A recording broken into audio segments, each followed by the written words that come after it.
us banks normally, well, if you get a negative report, then the company will probably complain to you and say, well, why are you doing this? A lot of these analysts have been fired if they gave negative reports. A nice example was the analysis of ABN AMRO, which was fired after he filed a negative report for Imtech, and Imtech, well, dropped I think 70% in the next 3 months because they had a fraud. So although they might be correct, these reports, the analysis will still get fired. So, Paul. Yeah. Smarties.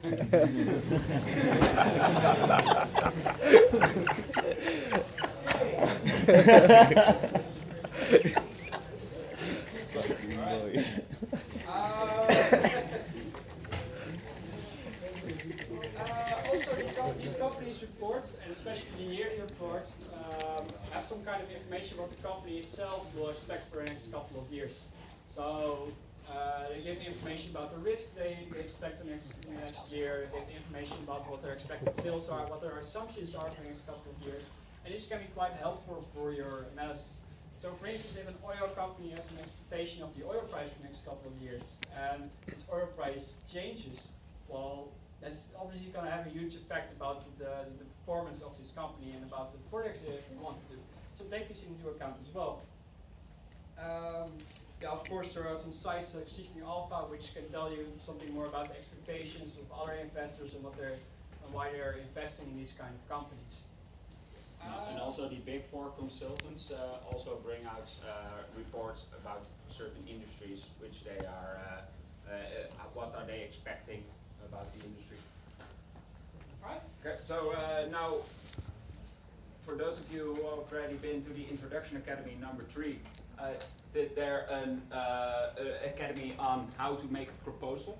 Going to reflect a bit on that, because now we have more information and more ways to make a better proposal.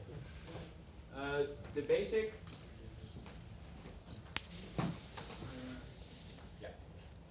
The basic outline of a proposal is first, well, between brackets, short, or too long, didn't breathe. Basically, give your group members something to see. Okay, well, $600 in Starbucks. Okay, that's the proposal. So they don't have to filter the whole process for where certain bits, because in the technical analysis you're going to look where of I went to buy it. So make a summary at the start. Okay, so first you start with some general. Is it readable in the back? Yes. No. Stay with me. Some general information. Okay, so for those of you who already made a proposal, where did you start off with? Just buy the stock, or? Give some background information, or did you just say, alright, if you like this technical analysis, let's do this? Yeah. Or Heb je dat stukje van yes? Paul Willy, heb je dat op de film staan?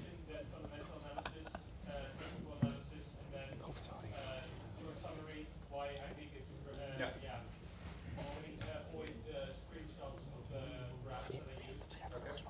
Yes. So the best thing is to start out with sort of general information about the company.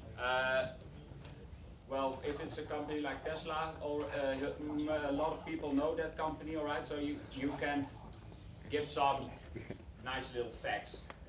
Did you know that it was the largest or the most innovative company in the United States at this moment, or sort of like that? Then there are two schools of thought. You could present the industry here with general information, or you could do it with the fundamental part of your SWOT analysis, like the qualitative analysis. But give some background information about the company here first. And then you, why has this company come into your mind? Did you read the news about it, or are you just interested? When the first thing has happened, then you get it easy, because just print a news article into your proposal highlight the parts you find interesting and why you should trade on that information. But when you sort of like figure out on the way, try to make some sort of news summary in the general information part. So how do you, why is this company interesting? Okay? Then the second part.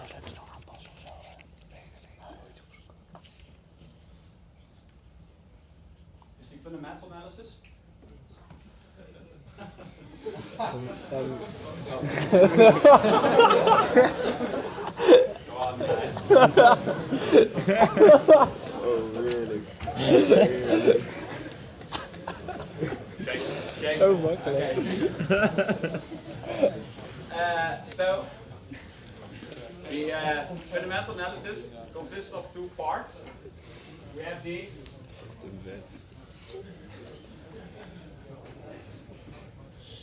qualitative part, in which we do what? Anyone?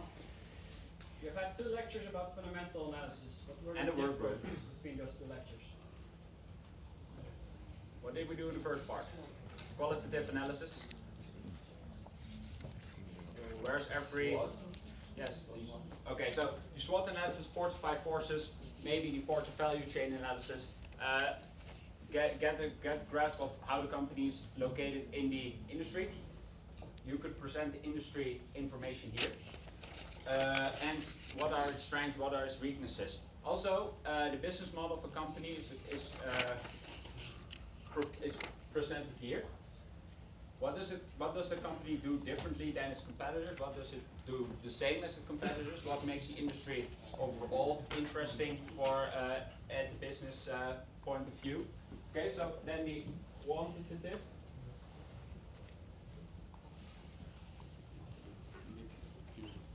The quantitative part, in which we present that.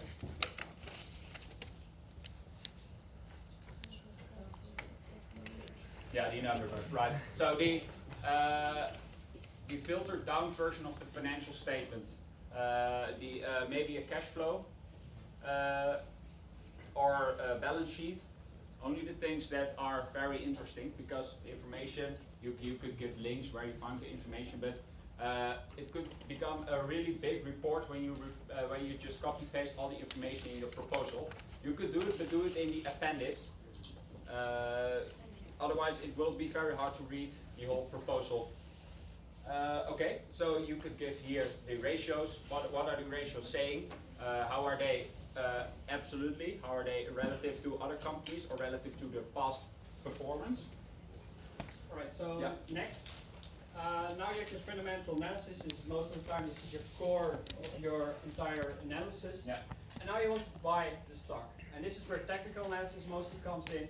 You want to find out which is the best price at which we can buy our stock, and should we wait another week, or should we buy it right now, or well, maybe we have to wait for some news to come out, or maybe we want to trade on the news itself and buy it before the news.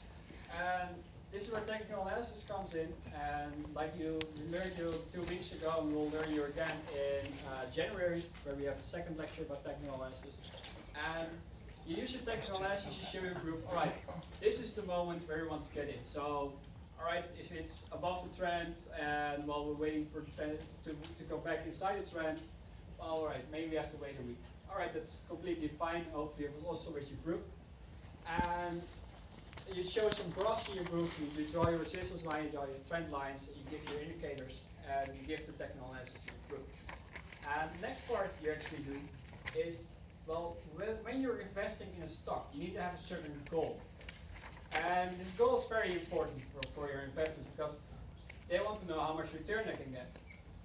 So, for instance, if you're investing in Facebook, and Facebook stock is currently, I guess, at 110 or something like that. And well, if you think, alright, the stock could go to 120, alright, pretty good, you almost made a 10% profit. But if you take in transaction costs into account and other, well, maybe you have some other costs as well, this maybe can be reduced to like 4 or 5%. Well, is a 4 or 5% profit worth investing in a stock? well, most of the people don't think so. So this is a huge part for your investors. If you think, all right, Facebook would go to 150, well, pretty good, let's do this. But give reasons why you give this goal. So tell your investment group, right, I think it goes to 120 because the results of next week will be pretty good. Or it will go to 150 because next year they will have a major project which will finish and will basically like blow the market away. And these are very important. And of course, to quantify this part is really hard. Like to say, well, I think the stock is going to 70, but why not 75? Or why not 65? It's really hard to do this, but really try to pinpoint what you think would happen, or maybe search some information on the web.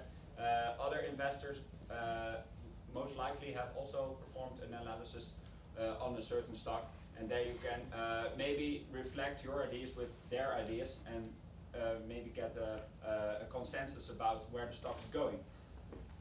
Okay, so the last part of the is the what it will do to your portfolio. Okay, it's also interesting for the treasurers out there. When you already have a long position in Shell and a long position in BP, is it really a good idea to buy a long position in Exxon?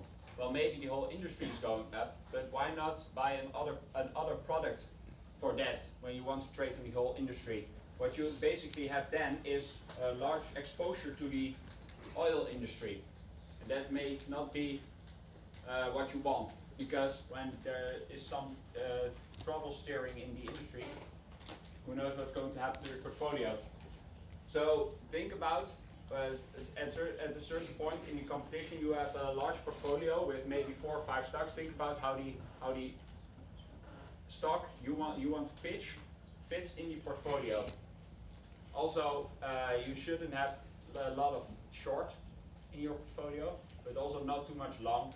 So try to really fit in your proposal. Okay, the last part is the other side of the goal is the escape plan. When nothing turned out as you had hoped or analyzed that it would go, when are you going to back out? Or how? Are you going to back out when the stock is 5% down? Could be. Or do you say, well, the market is very, very volatile. I'll wait till I have at least a 10% loss because the market could go up again. It's up to you, but present this to your group because they want to know. Okay, that it's not the money. We'll see what we do with it. So take that into consideration. Another important point for your proposal is make sure you choose the right product. And with that I mean, now you have had stocks, basically just stocks, but you can buy ETFs, you can buy options, you can buy turbos, you can buy bonds, you can buy, well, a lot of these things. And make sure your proposal fits the product that you have. So if you're thinking, all right, let's take my example of Facebook again. If you think the Facebook results will be pretty good next week, well, you can maybe take a turbo as well, make some leverage, or if you don't have that much money, you have maybe like 300 or 400 euros of money, then it might not be very good for you to invest in stocks, since the transaction costs of these things are pretty high. It might be more useful to invest in options or in turbos, since these transaction costs are really low. And make sure your proposal fits to these things and takes them into account. Well, this is more a general draft of a general proposal. We have some more specific proposals which you'd like to discuss as well. We had 3 prepared. I guess we'll only tell you 1. Let me quickly skip. All right, I don't have a slide in this time. All right, so we have an industry proposal, and this could go 2 ways. You can have a market neutral position, and to have our earlier example, for instance, we have Shell and BP. And both companies are in the oil industry, they're quite similar, they almost do the same things. But you think Shell is outperforming BP and will outperform BP in the next year. Well, of course you could just buy Shell and that's it. But another way for you to exploit this opportunity is to buy Shell and short BP. And what this will leave you is with a market neutral position. So you don't have any exposure to the oil industry itself, you just have an exposure to what Shell does better than BP. And this will give you some advantages. So if you just buy Shell and the oil price drops, then you could make a loss. While if the oil price drops and you have Shell long and BP short, then your overall exposure to the oil price will basically be kind of neutral. And in this way you'll be able to if your analysis is based basically on Shell is doing better than anyone else, then this is maybe the way to go. And another way would be to look at the industry as a whole. So you look at the entire oil industry. So like we always said, you have Shell in your portfolio, you have BP in your portfolio, and you want Exxon as well in your portfolio. That might be a good idea if you buy an oil ETF. Because in general you just tend to like the oil industry, you tend to like the dividends they pay or the stability they offer you. And in this way, it might be useful for you to buy an ETF just on the entire oil industry, which has most of the time like 25 oil companies in there or even more. And it gives you a good amount of dividends, and it's basically anything you would like to have in your portfolio. The really important thing about this type of proposals that you do the fundamental part of your analysis really well, because when you make industry proposals, you have to focus on the fundamental differences of the companies, and on that you want to trade. So you have to look what is this company doing differently and what is this company doing better, for instance, and why is it maybe overbought or oversold, or is it maybe overvalued? So the fundamental part, the whole fundamental part of your analysis is very important in this industry proposal, because on that you trade alone. Right, and that's it for now.